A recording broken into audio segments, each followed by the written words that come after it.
Hi, welcome to Analytic Geometry at NES. We will mention some vector space related topics throughout this chapter and other chapters.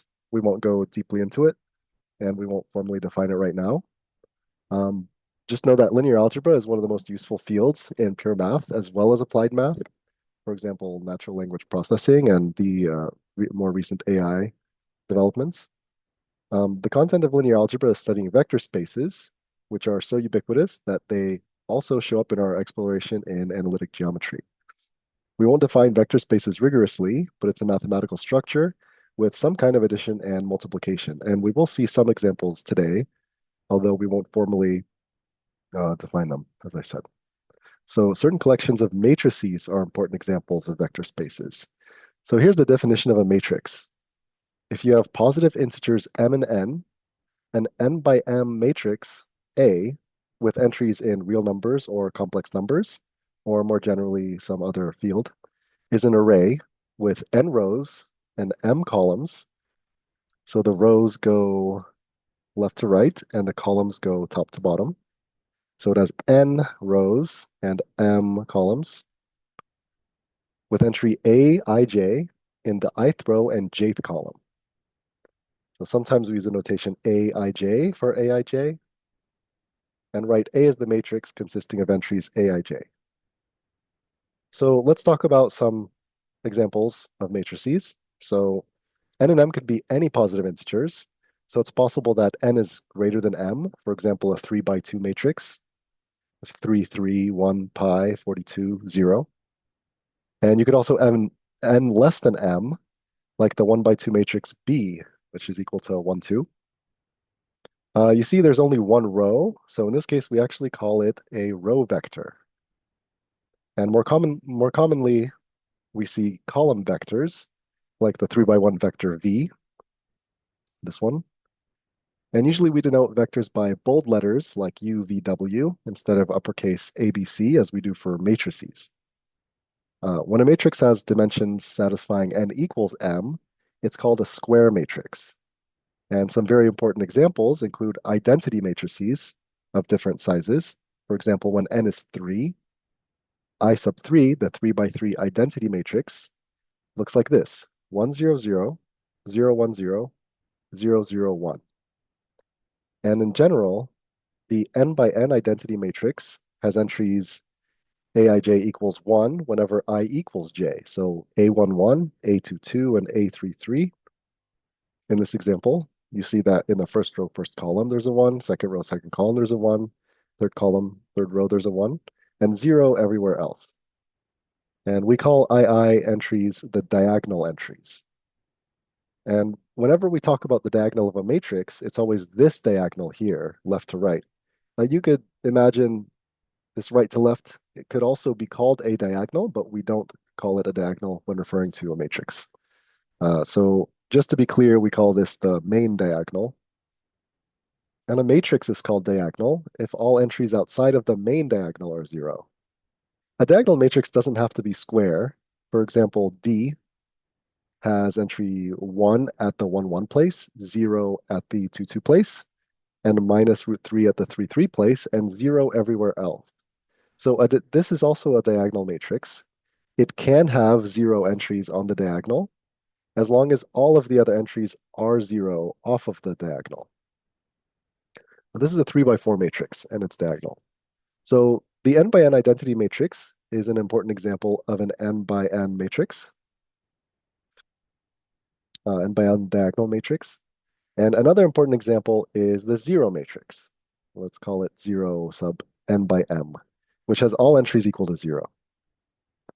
It's funny because I say it's important, but it seems like it's one of the simplest things you can come up with. We could do different things to matrices, and that's what we'll talk about today.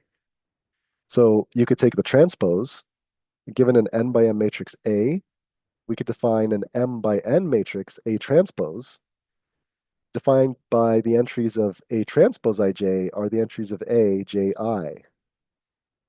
So if A is this matrix, 7, 7, 1, 3, root 2, pi, 42, 0, then A transpose is 7, 1, root 2, 42, 7, 3, pi, 0.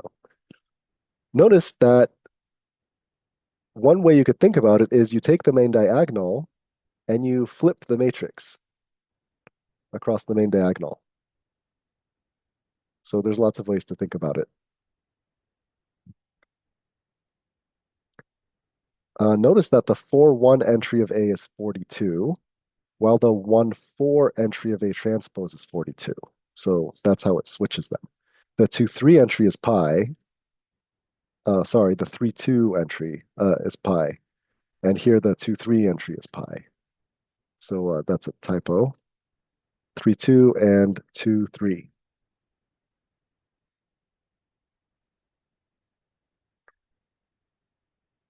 And for any matrix, if you take the transpose twice, if you do A transpose transpose, you get back A. And we've seen some matrices that behave in an interesting way with respect to matrix transpose already. For example, if you take the transpose of any identity matrix, you get back the identity matrix. And if A is a square matrix, A transpose is also a square matrix with the same dimension. And if A transpose has, more generally, A transpose has the same main diagonal entries as A, since A transpose II equals AII.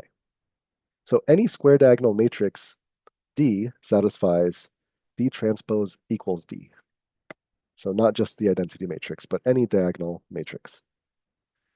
Given the zero matrix, its transpose is just the zero matrix. And if we call it the square, if we call 0n the square n by n zero matrix, then we see that zero transpose is zero, just like with identity matrix. Note that zero is also a diagonal matrix. It just also has zeros on its diagonal. Now let's move on to other properties of matrices. We're going to introduce some matrix algebra. So first, we'll introduce addition and scalar multiplication. So just like real numbers, you can add and multiply matrices in nice ways. There's different kinds of multiplication. One of them is called scalar multiplication. So let's talk about matrix addition and subtraction. If you have two n by m matrices A and B, you could define a new n by m matrix C, A plus B, component-wise. So define it by its entries. Each entry is just the sum of the entries of the previous two matrices. For example, these two matrices add to 7 plus 0 gives 7, 7 plus 1 gives 8, 1 plus 4 gives 5, 3 minus 5 is minus 2, and so on. Root 2 minus root 2 is 0. And you could subtract matrices analogously. You just subtract the entries. Now, there is no matrix multiplication in which we multiply each corresponding entry. That's not what we want to do. So if you combine matrix addition or subtraction with transpose, you could actually check that A plus B transpose is A transpose plus B transpose. There's an easy way to scale matrices. This is the first kind of multiplication we'll talk about. This is the simple multiplication. So if you have an n by m matrix A and a scalar C, so some kind of number, usually from real numbers here, or maybe complex numbers or somewhere else, usually it depends on the context of what entries your matrix has. You could define a new n by m matrix, CA. So C is a scalar, A is a matrix, and this is the notation we'll use for scalar times matrix, or scalar multiplication. Now, the matrix CA has entries C times the entries of A. So you just multiply the entries of A all by C. So if I do 3 times 7, 7, 1, 3, root 2 pi, I get 21, 21, 3, 9, 3 root 2, 3 pi. So this is really simple. You just multiply the scalar, this number, by every entry of the matrix. And similarly, you could check that scalars and matrix transpose commute. You could scale the matrix and then transpose. That's the same as transposing and then scaling.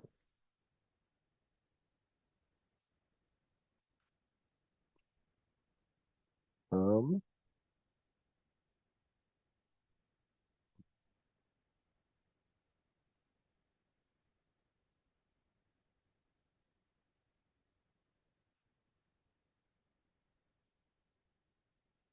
So a much more complicated structure with matrices is matrix multiplication. Not scalar multiplication. Now this is matrix multiplication. So we're going to do this in 3 steps. The simplest one is if we multiply a 1 by n row vector with an m by 1 column vector. So if A is this row vector with m entries, so it's 1 by, oh, 1 by m, sorry, that's a typo. 1 by m and m by 1. So the m's are the same, m and m. So if A is A11 through A1m and V is V11 through VM1, you could define A times V to be just the sum of A11 V11 through A1m VM1. So we multiply each of the corresponding entries and add them. So you get a scalar. We can think of it as a 1 by 1 matrix, but a 1 by 1 matrix and a scalar are going to be the same thing for us. We required that the left matrix is 1 by m, and the right matrix is m by 1. So as an example, 213058, you do 2 times 0 plus 1 times 5 plus 3 times 8, which is 5 plus 24, which is 29. So the second case is, let's take an n by m matrix that looks like this, and a vector v, a column vector, v11 through vn1,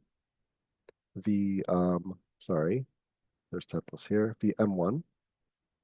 So you could think of A as the matrix A1 through AN as the rows. So these are all rows that look like this. So we can define AIV by matrix multiplication case 1. It's just a scalar where you add up all the terms. So now you could define AV to be the row vector, the n by 1 row vector, A1V, A2V, so on. So if we multiply an n by m matrix by an m by 1 vector, you get an n by 1 vector.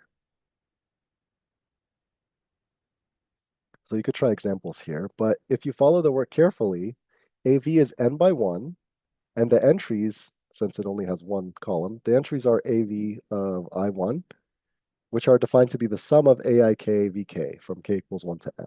So each separate entry is one of these sums of products. So the m by n and n by 1 gave back a column vector that was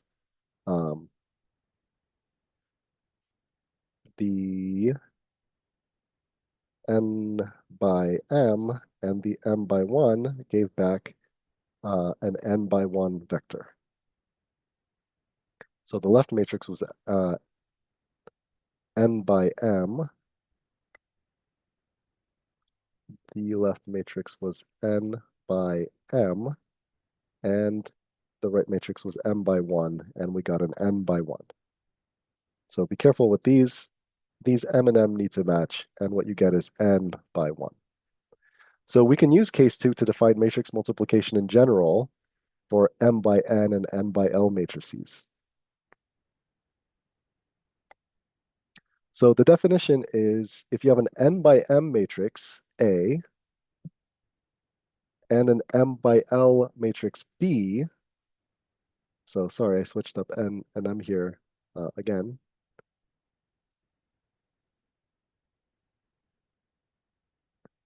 So you have an n by m matrix A and m by l matrix B, then you could think of B, we know how to multiply a matrix by a column, so you could think of B as columns. Not A, you could think of B as columns.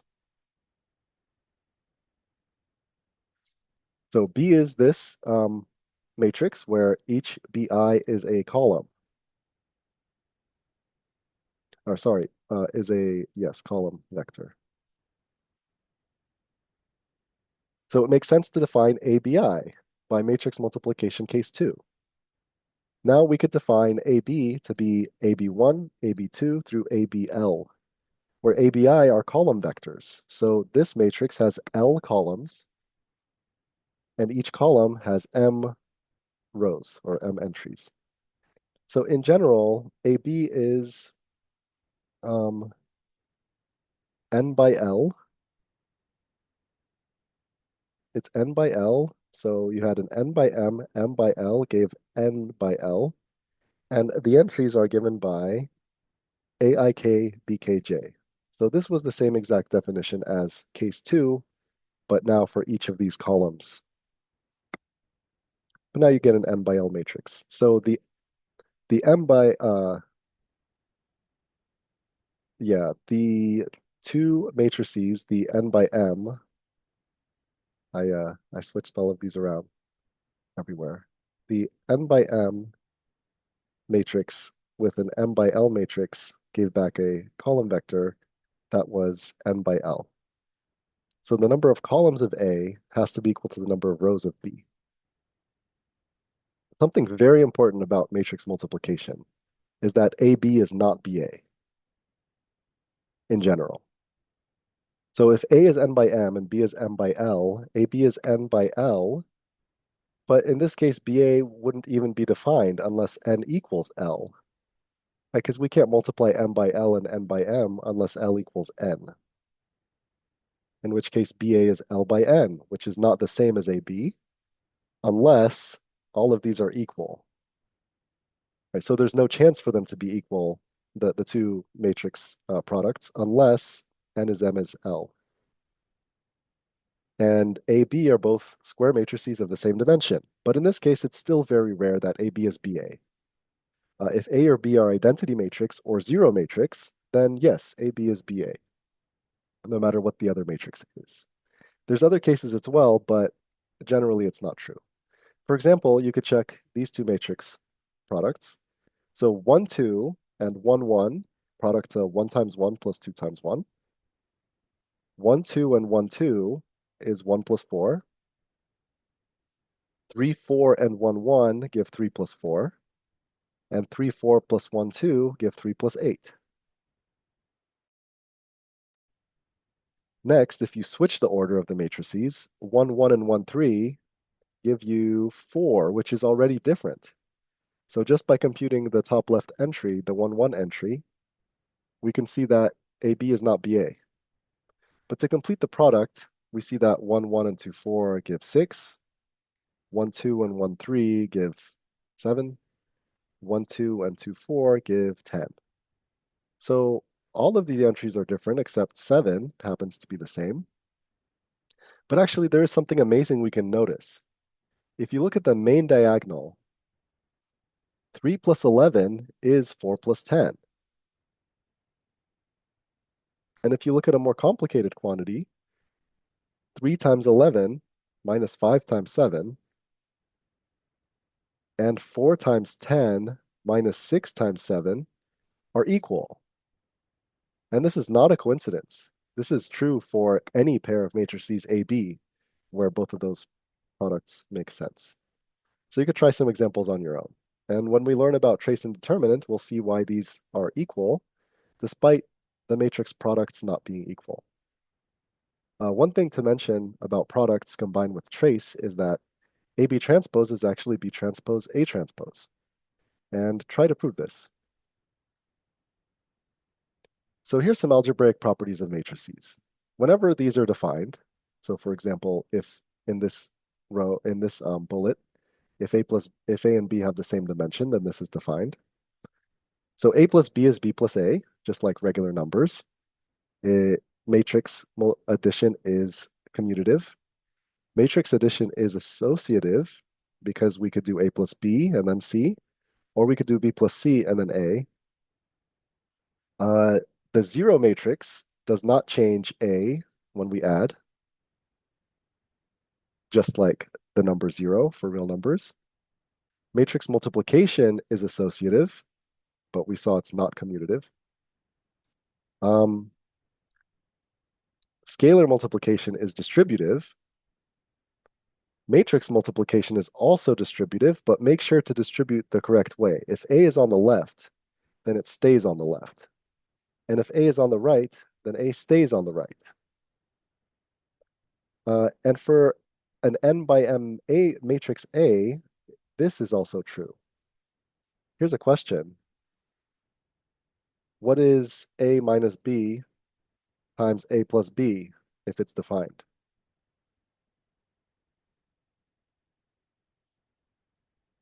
Um, Now let's talk about matrix inverses. We won't spend too much time on this today, and we'll cover this more later. So we saw above that identity matrix has this property for any n by m matrix. If I take the n by n identity matrix multiplied by A, I get A. And if I do A times identity matrix, that's m by m, I still get A. So this is why it's called the identity matrix. When we multiply another matrix A by it on the left or the right, we get back A. So we can ask what other properties of the identity matrix with respect to matrix multiplication are analogous to the number 1 with respect to multiplication. One of the most important is asking, given an n by m matrix A, is there an m by n matrix B such that AB is identity? If so, we call A invertible and call B the inverse of A. And in this case, we write B as A inverse. In general, there does not exist one. If Well, it depends. So here we're just asking about AB. Um, let me write, in this case, we say A is right invertible because the matrix B is on the right, and B is called the right inverse of A. And in this case, you could write B as A inverse or some other kind of notation. We can't write B as 1 over A. This is really important because matrix multiplication does not commute. So if we did something like C over D, we don't know whether it's C times 1 over D or 1 over D times C. It's not clear because for numbers, this happens to be the notation because the order doesn't matter. So CD inverse and D inverse C are unambiguous. So in general, when I talk about inverse, I just want to mention that when we write A inverse, we actually mean the matrix such that A inverse is A inverse, which is identity for n by n matrices A. Inverses on both sides don't exist unless you are a square matrix. We'll see this later. One-sided inverses might exist if you're not a square matrix. So when we talk about invertibility, we mean square matrices with two-sided inverses from now on. So assume that A and B are invertible and AB makes sense. One interesting fact is AB inverse is B inverse A inverse. This is because if we take B inverse A inverse and multiply it by AB, then A inverse, matrix multiplication is associative, so I can multiply in any order. A inverse A is identity, and then I get B inverse B, which is identity. But that's A inverse. And then in between A and A inverse, there's identity B inverse. So B inverse A inverse AB is AB, B inverse A inverse. So B inverse A inverse must be the inverse of AB. Next time, we want to talk about how to solve systems of equations AX equals B. Like if A is a number, this is very easy. You just divide by A, if A it's not 0, and then you get X. So you might have seen in algebra how to solve systems like this, but with matrix multiplication, this is written just as this matrix product. So that's it. If A inverse exists, then we could take the inverse of both sides, multiply both sides by the inverse on the left to cancel out the A and get A inverse A as the identity. And the identity times X is just X. So actually, if A is invertible, the equation AX equals B is equivalent to the equation X is A inverse B. So we can solve for X if we know what the inverse is. It's possible there's solutions otherwise without an inverse existing, but for now we'll focus on the case if we can solve for A inverse, then we could solve for X. In general, solving for inverses is complicated, but for 2 by 2s, there's a pretty simple formula. If A is the matrix A, B, C, D, then A inverse is 1 over AD minus BC, as long as AD minus BC isn't 0. times D minus B minus CA. So you should check. I gave you this formula. You should check that these really do multiply to the identity. And in general, if inverses exist, then they are unique. So here is the formula for the 2 by 2 inverse. Just like for numbers, the inverse of 3 is 1/3 and nothing else. Going back to transpose, let's finish with a proof that A transpose inverse is A inverse transpose. So assume A is invertible. Let's show that A transpose is invertible and its inverse is A inverse transpose. We saw above that AB transpose is B transpose A transpose.